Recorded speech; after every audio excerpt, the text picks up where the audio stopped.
Baiklah, pada video ini kita akan melanjutkan materi kita dari pertemuan lalu. Kalau pertemuan lalu kita membahas mengenai kedudukan bidang, lalu juga mengenai berkas bidang, jaringan bidang, dan juga perpotongan 3 buah bidang.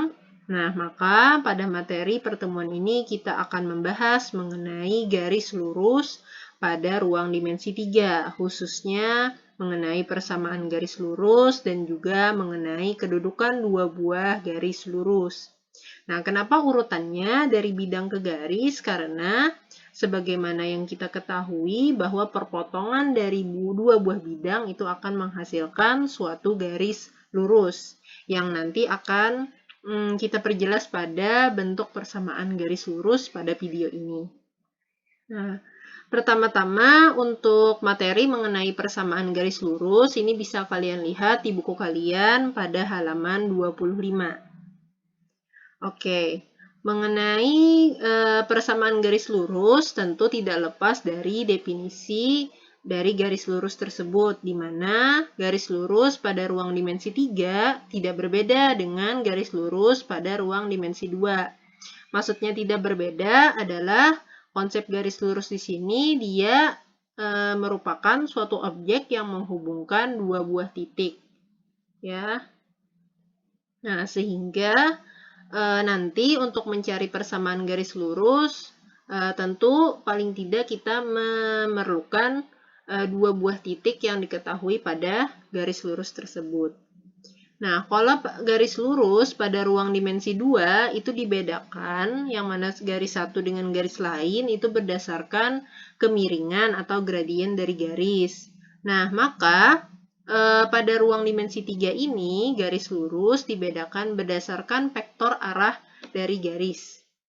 Ya. Nah, kalau bidang ya pada pertemuan sebelumnya dibedakan dari vektor normal bidang ya.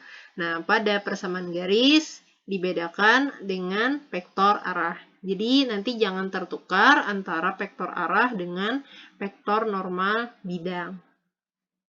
Nah, terkait dengan persamaan garis lurus ini, ya sebagaimana garis lurus pada dimensi 2, ada berbagai cara yang bisa kita lakukan untuk menemukan persamaan garis lurus.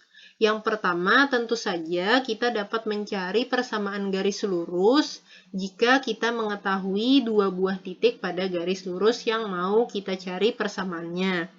Yang kedua, kita bisa mencari persamaan garis lurus jika kita mengetahui 1 buah titik dan vektor arah dari garis lurus tersebut. Nah, jadi dua ini adalah cara ya untuk mencari persamaan garis lurus. Nah, terkait dengan penulisan persamaan garis lurus, nah persamaan garis lurus ini memiliki beberapa bentuk.